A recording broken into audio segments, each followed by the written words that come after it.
Hi everybody, welcome to Attack with LarryC. I'm your host, Larry Christiansen. We're going to continue our model game series, and I decided to borrow from my own database, the Larry Christiansen database, to present a Benko Gambit from 1986, Los Angeles, 1986. My opponent, the famous author, teacher, and man about town, Jeremy Silman. And he conducted the white pieces. And I think this is an instructive game. It's a really typical Benko Gambit, at least one of the sharpest variations. This is, I would say, I guess they call it the Nescafe Frappe variation. I've read that somewhere. Silman tries to counter my gambit with his own gambit. And I, in turn, counter his counter gambit with my own Christiansen gambit. Anyway, lots of mayhem ensues, and I think it's a interesting attacking game as well. So here we go from Los Angeles, California, 1986. And this is the Benko Gambit, conducted by yours truly. I think I was under the influence then of John Fedorovich, who was probably at the time working on one of his Benko Gambit articles or games or good results, but I think I noticed that, and imitation is the sincerest form of flattery, so I took up the Benko myself. And there it is. Now, the idea behind the Benko Gambit is mini-fold. First of all, black is trading two wing pawns for a valuable center pawn. He's expediting his development. Notably, the bishop on c8 comes out quickly if black takes. White takes on a6. And that pawn on d5 becomes a target for black's forces. And also notice that black has one cohesive, continuous pawn island or pawn continent stretching from c5 to h7, very powerful formation.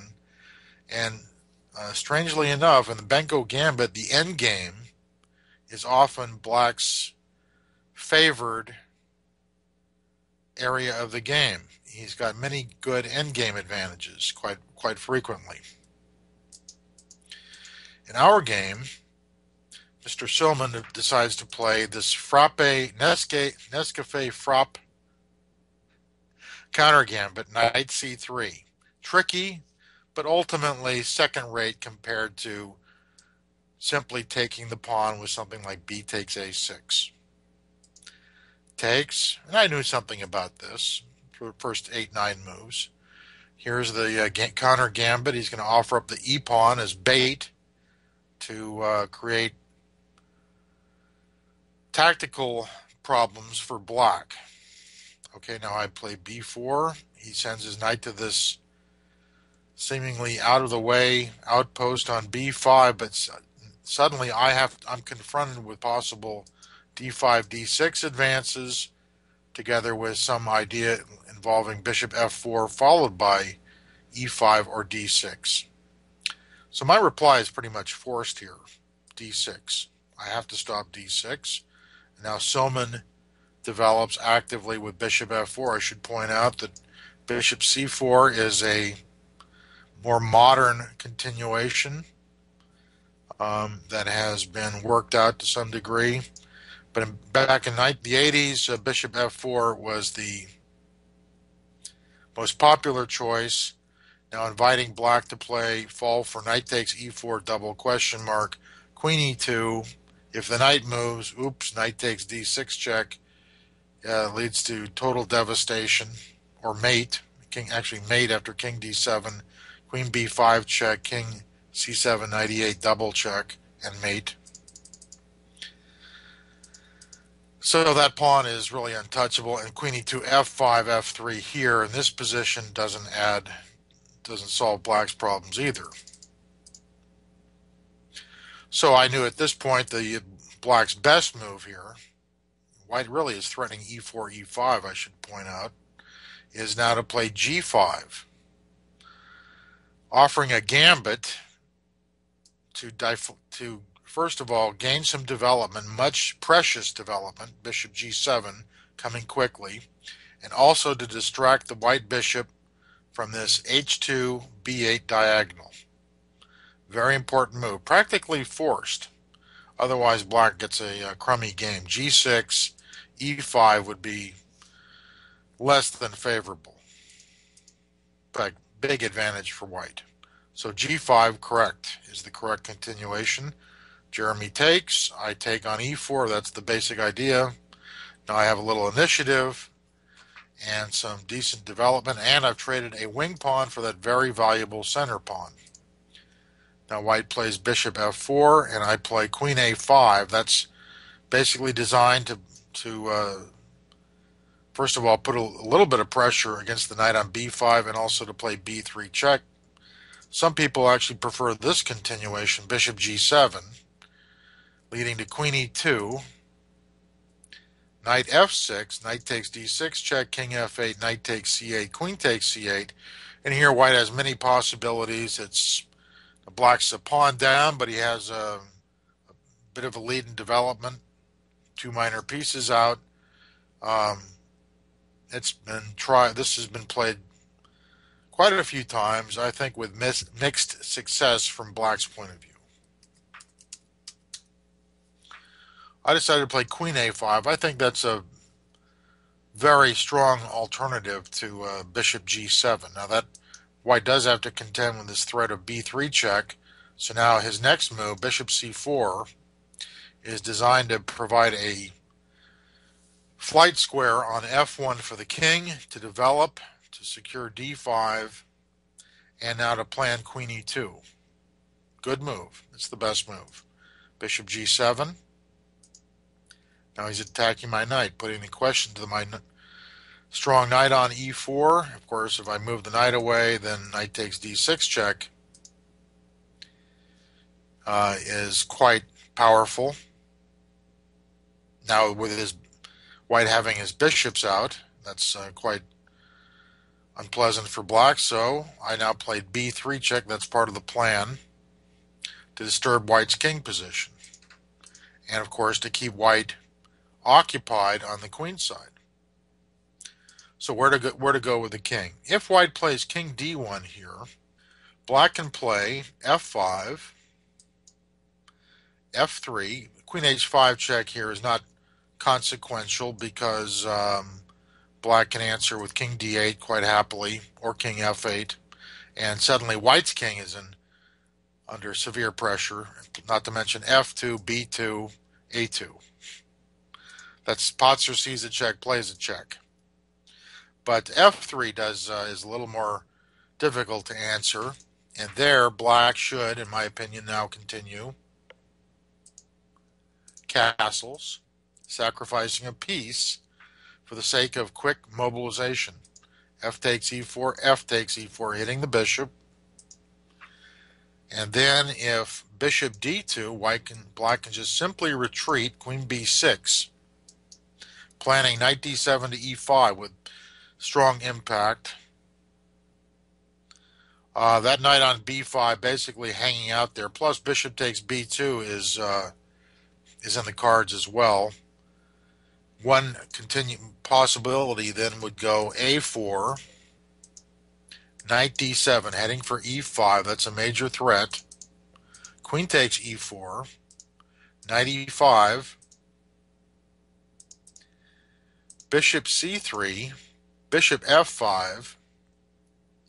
Now the queen must stand guard over the c4 bishop, so he goes queen h4. Notice that queen e2 would lose to bishop g4.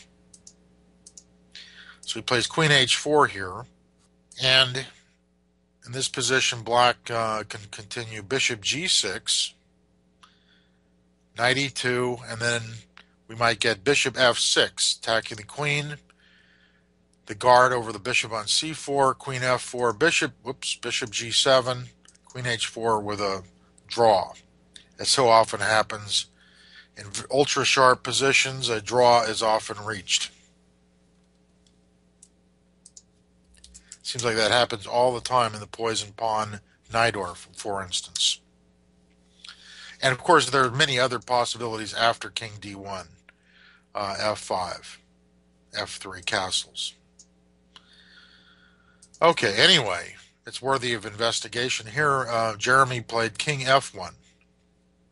Looks like a safer square than d1.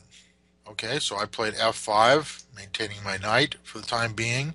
Jeremy plays f3, and now castles. This is a real basic idea I had when I played queen a5 way back when on move 10.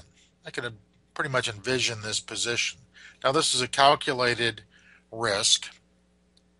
Of course, sacrificing a piece is never lightly considered. But I figured A, my king is safe.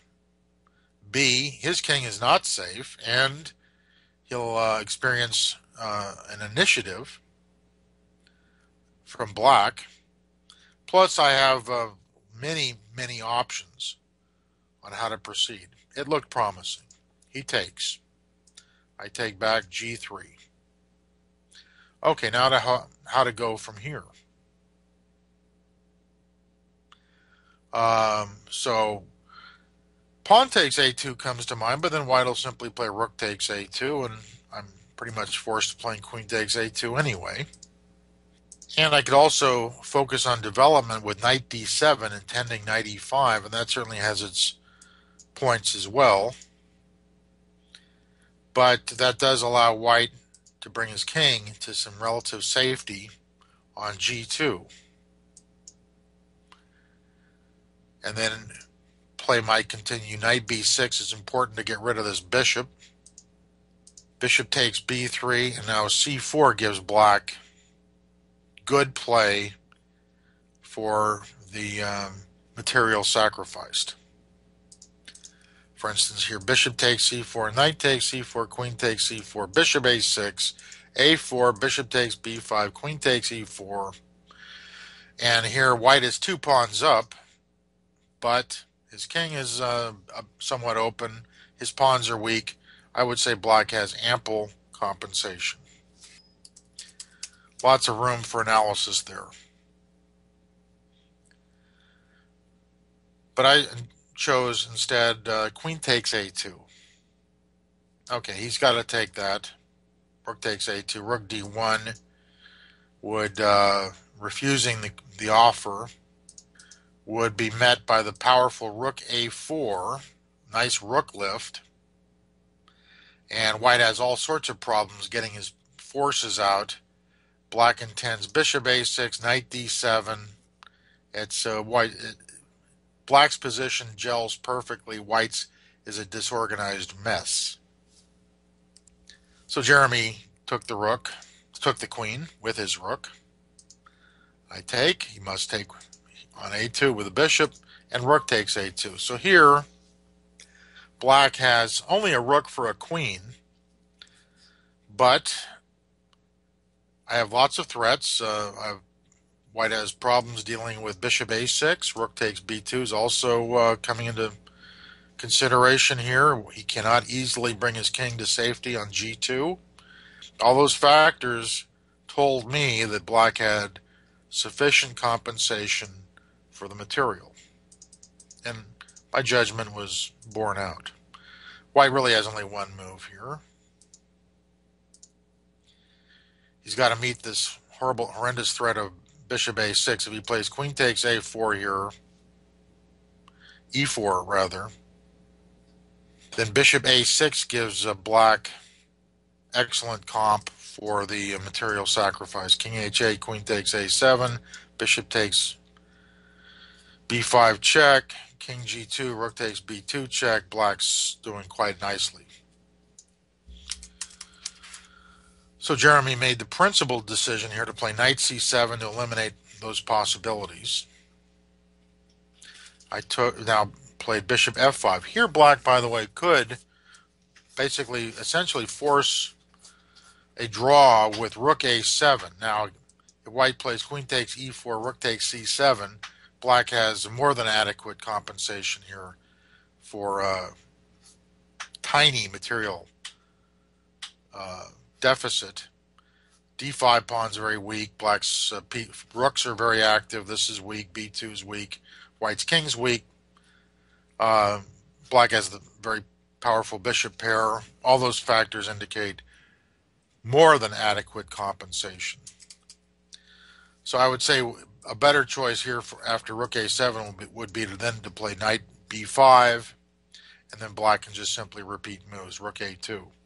And it could also consider going for more with rook a1 check, king g2, then bishop a6, pinning the knight, and then continuing after with queen takes e4. Black can then try the tricky rook a2, before, even better than bishop takes b5. Now knight c7 again, rook takes b2 check, king f3, best, and bishop f1, going back door here, and the position is best described as, I would say, is unclear. Bishop g2 is going to win material back. Queen takes e7 check, king g4, bishop takes h1, and position, it would be roughly equal. Is probably the best way to describe that position. So rook a7 definitely was a plausible continuation. I elected to play, I think with probably equality here for black. Instead, I played bishop f5. I wanted to play rook b2 without losing that pawn on e4. But now after knight e6, rook takes b2. Okay, this is the climax of the game, moment of truth for white. What to do here? In the game, Jeremy played knight takes rook, and that didn't work out so well. His best move appears to be queen e1. Then play may continue, bishop takes e6, pawn takes e6, d5, preserving that pawn on e4. Queen c1, that looks like white's best choice to attack the pawn on c5 before they get too far advanced. And now black should play knight c6, develop, when in doubt, develop. Queen takes c5, white has to get rid of some of those passers. And then knight d4. Black focuses on counterattack, and then black can play e3. And now I've analyzed this a bit. It's of course very complicated, but black has excellent compensation here for the material sacrifice. Likely outcome, believe it or not, equality, draw. So that was one option, probably the best option white had. Or he could also play queen e3, and then black has the luxury of playing rook b1 check, king g2, rook b2 check, and because knight e2 loses to bishop d4, knight takes d4, c takes d4, queen takes d4, rook takes e2 check, or I should say is very unpleasant for white. That means after rook b2 check, white has nothing better than king f1. Black has at least a draw. I'm not sure I would have gone for the draw, but that's another story. So queen e3 looks like was a better continuation along with queen e1. Instead, Jeremy elected to play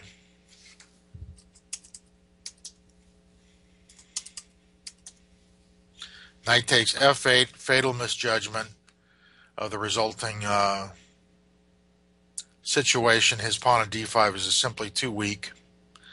I took, and king takes f8. Basically, now here black has two pawns for the exchange, but most importantly, he's got two very active, powerful bishops, and that knight on b8 is ready to start harassing the weakling on d5. And really, white has no defense here. Okay, so I attack d5. He can't afford to lose that, but now I take aim at the main defender. Jeremy tries to defend with bishop a5, but now his bishop on a5 is sadly out of play.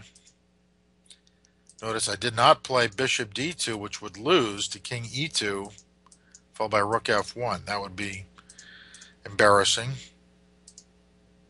So I played bishop g5. If h4, I can play bishop h6 here quite comfortably. Jeremy tried h3 to get some sort of mobilization of his kingside pawns, but now I improved my king position. Now I'm going after that bishop on c7 as well. And now the bishop comes over to attack the pawn on east d5. And that bishop's now locks out this bishop from returning into civilization, and it covers the queening square. So here are the death throws of White's game. Threatening e2, attacking the bishop. Now this bishop covers e2, preparing e3, e2. Feeble last gasp from Jeremy. And now bishop d3, followed by king c8. Now the bishop is trapped. After bishop a7, I can simply play king b7. He's trapped. This is inevitable. White's hopelessly lost. So that was I'd say a fairly model game of the sharp variation, one of the sharpest lines of the Benko Gambit Declined. And that'll do it for this episode of Attack with LarryC. I'm inviting you to join me in future adventures and investigations of this important aspect of the game, and thank you for joining me.